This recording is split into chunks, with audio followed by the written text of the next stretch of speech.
Oh, I'm Joe Dillette, and I've got some wall blocks of white marble from Colorado.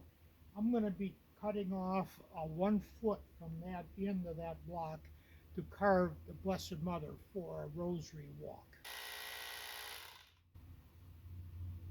This is my gauge. I'm lining it up with this corner so I can keep the drill straight. So I have about 28 holes drilled in, but I got 6 of the wedges and feathers. And from this I'm going to create the split so that when I drive it in, there's going to be force pushed this way.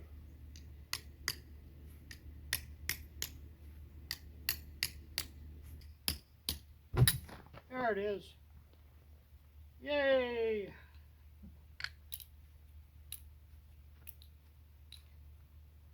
The brake is very clean. And the key to getting it to break is the drill was only this deep from here to here, and the brake had to continue to be straight. That depends on how straight that the drill is. So I've got a series of holes that I drill here, and to keep the thing square, I'm using this board to line up the drill. And now I've got a series of holes, and we're going to take and split it off. Brother Jim is going to do the splitting. Go ahead.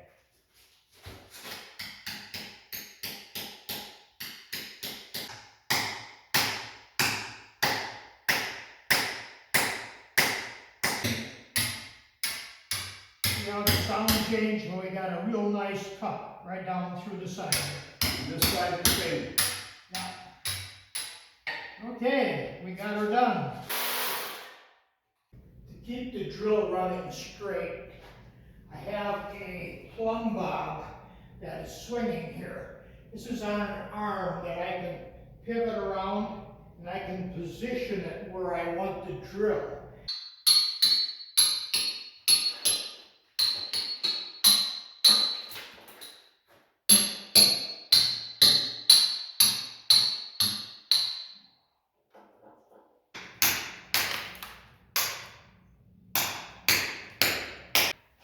So I'm squaring up the bottom. I have these clamps that's giving me my reference for what's going to be a flat 90-degree angle. So I have to take a gauge block and I can run it across here, and I can square up this bottom. Masonry chisel, it's a carbon steel. I have it ground flat on one side and a 30-degree angle on the other side. This is my mallet, just to add some weight. This gives a real nice heavy blow. And the reason why I like it round is because you can use it going in this direction. You can also use it coming back over your hand here.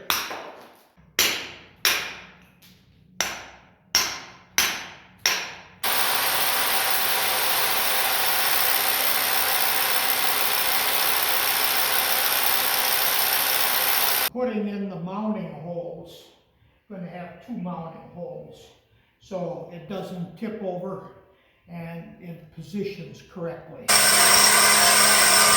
There's an advantage to drilling the holes. I'm going to a 7-inch depth, and that makes it easier to get to the depth.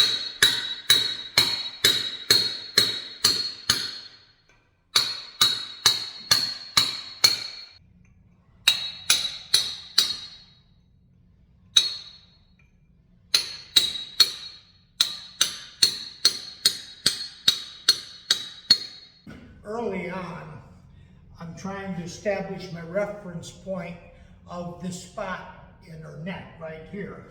The chisels I'm using are a high carbon steel, about a 62 Rockwell, much softer than carbide.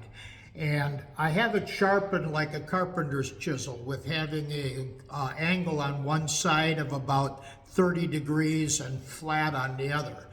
I am using the corners as the point instead of using a separate chisel for the point. Because it is a softer material, it's not as brittle, and the point will stand up in marble. I'm going to use the power chisel.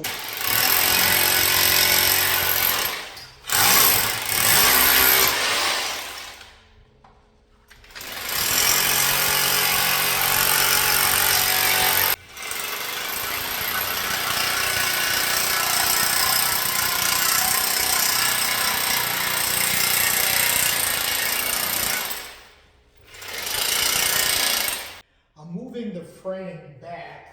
I made a saw cut and I drilled some holes so it'll crack on the right line. And I almost got it released in the top and the bottom.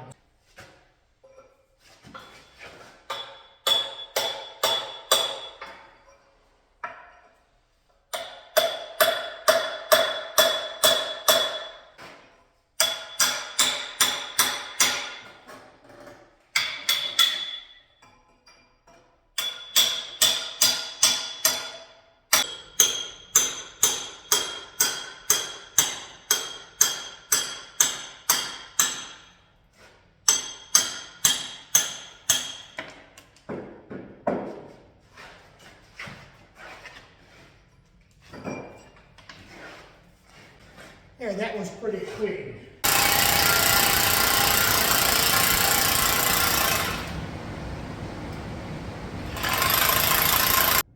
While carving the heart, I came across a fracture in here. Whether I caused the fracture from the carving or whether it existed in the stone, it still is there. So what I need to do is take off this front part on here to break that off, and it looks like it's going to be okay behind it. But I need to go a little bit deeper.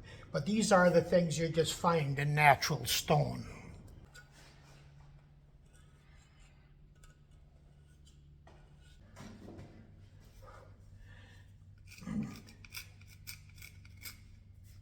Trying to smooth out all the blemishes so I can see the detail better. So I have to pound down in this direction. If I was to go up in that direction, it would break out a large piece. I can also go down in this direction.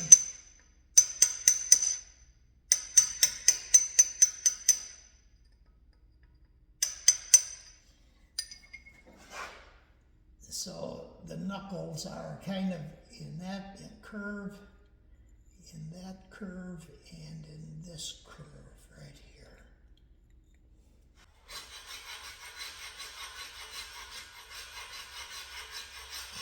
So I'm in the smoothing process now, so we're just putting the finishing touches on. So I'm trying to smooth the surface so the rain will wash off and it won't capture the dust on the surface.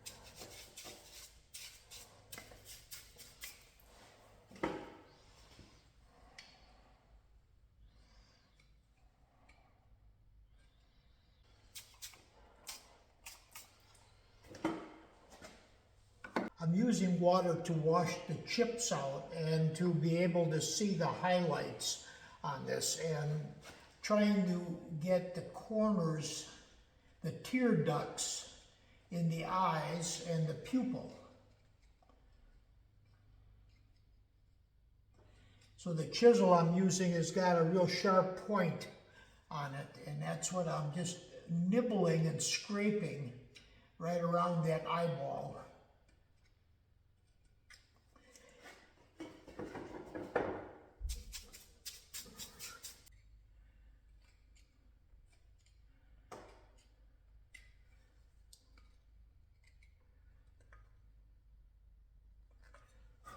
Trying to show the roundness of that eyeball.